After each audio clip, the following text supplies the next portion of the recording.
Сәлеметсіз бе қазақ елі, сіздермен бірге Бакония. Тәуелсіздігіміздің 29 жылдығы құтты болсын. Осы мерекеге орай 30 минутта дайын болатын дәмі тіл үйрер өте нәзік, жұмсақ болатын балды тортымызды, яғни медовик тортын жасауды ұсынамын. Ол үшін 300 грамм майды аламыз және кастрюлемізге саламыз. Кастрюлеміздің түбі қалың және биігірек болғаны дұрыс, қамырымыз тасып кетпеу үшін. Және де 180 грамм қантты салып, араластырып отыратын боламыз. Асты күйіп кетпесін байқап отырыңыздар. Және де 4 ас қасық балды салатын боламыз. Балды таңдаған кезде мұқият болыңыздар. Күнделікті жеп жүрген өздеріңізге дәмі ұнайтын бал болғаны дұрыс, өйткені тортымыздың, корждарымыздың дәмі осы балға байланысты болады.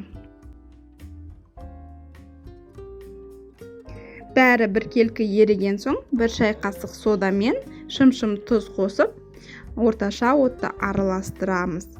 Көпіріп әдемі балдың түсі енгенше араластырамыз. Осы кезде отты өшіреміз және газдан алып 5 минуттай суытып аламыз. Бізде мына жерде 4 жұмыртқаны бір-бірден салып отырып араластырамыз жақсылап. Бізде венчик осы кезде ғана керек, жұмыртқа араластыратын кезде ғана, ал қалған кезде уже венчик керек емес. Сол үшін ең оңай медовигіміз осы. Миксерді пайдаланбайсыздар, венчикті де көп уақыт пайдаланбайсыздар. Бірте електен өткізіліп алған ұнымызды араластырамыз. Ұнды көп алмау үшін асықпай өстіп 2-3 кезекпен ұнымызды араластырып аламыз.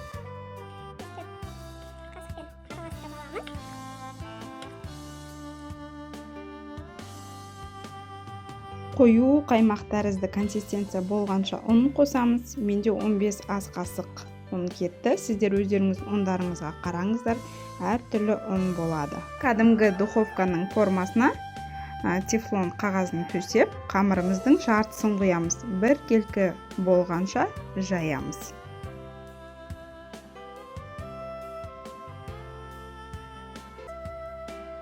Бірінші коржымыз 180 градус пеште 6 минут пісті. Сіздер өздеріңіздің духовкаларыңызға қараңыздар. Шет-шеті қызара бастаған кезде аласыздар. Менде мына жерде қаймақ 20% майлылығы.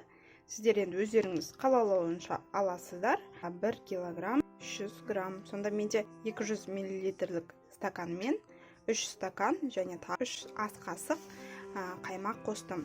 Және бұл қаймақ қою болу үшін, корждарымызға сіңіп кетпеу, сұйық болмау үшін мынандай загуститель для сливок и сметаны деген қосамын. Сіздер өздеріңіздің пропорциясын оқып көресіздер, соған байланысты саласыздар. Менің мына арналған қаймағыма 2 қопсытқышты қосамын. Және мына жерде 200 грамм бізде қант ұнтағы мен қопсытқышымызда араластырып крем жасаймыз. Біздің дайын корждарымыз осылай шықты. Шет-шеттерін теңестіріп аламыз, ровно болу үшін. Жан-жақтарын кесіп аламыз, қисық жерлеріміз болып қалмау үшін, тортымыз сәнді көріну үшін. Және қақ ортасынан, дәл ортасынан бөліп аламыз. Біз үгітінділерді тастамаймыз. Біз бұлардан корждың бетін әсемдеуге қолданамыз. Тортымызды жинауға кірісеміз, корждарымызды жинауға. Ол үшін ең астыңғы слойымызға корждарымыз қимылдамау үшін кремімізден саламыз. Және осылайынан басып тұрып, корждарымызды жинайтын боламыз. Қаймақты молынан жағамыз. Молынан. Мынау бізде 3-ші слой коржымыз. Тағы бетіне крем жағып шығамыз. 4-ші слой ең жоғарғы коржымызды қоямыз. Жан-жағын теңестіріп аламыз. Қаймағымызды, кремімізді жағамыз. Кремімізді осылайынан түзулеп шығамыз. Жан-жағына жағамыз. Қатты түзулеудің керегі жоқ, өйткені біз бетіне жаңағы коржымыздың үгітінділерін себетін боламыз. Егер сіздерде мен сияқты кондитерлік шпатель болмаса, қиналмай-ақ өстіп жаға берсеңіздер болады. Коржымыздың үгітінділерін осындай блендерда майдалап аламыз. Коржымызды өстіп блендермен үгітіп алдық, майдалап. Енді бұл коржымызды жаңағы тортымыздың бетіне себетін боламыз. Жан-жағына бетіне әсемдейміз. Сіздер енді өздеріңіздің қалауларыңыз бойынша әсемдесеңіздер болады. Мен осылай шешетін жаңа үгітінділермен жағып, сеуіп шығамын. Тез әрі оңай, тез болады. Менде үйде осындай миндаль бар. Миндальдарды жан-жағына қою арқылы әсемдеп шығам. Және қандай үйлеріңізде шоколад бар, соны күштен өткізіп, яғни теркадан өткізіп, жан-жағына сепсеңіздер болады. Мен Қазақстан шоколадымен әсемдейтін болдым. Картоп аршитын, сәбіз аршитын кухняның инструментімен осылайынан өткізіп алдым майда крошкаға. Және соны бетіне былайынан сеуіп шығамын. Әсемдік үшін. Сіздер өздеріңіздің қалауларыңыз бойынша әсемдесеңіз болады. Біздің медовик, яғни балды тортымыз дайын болды. Астарыңыз дәмді болсын.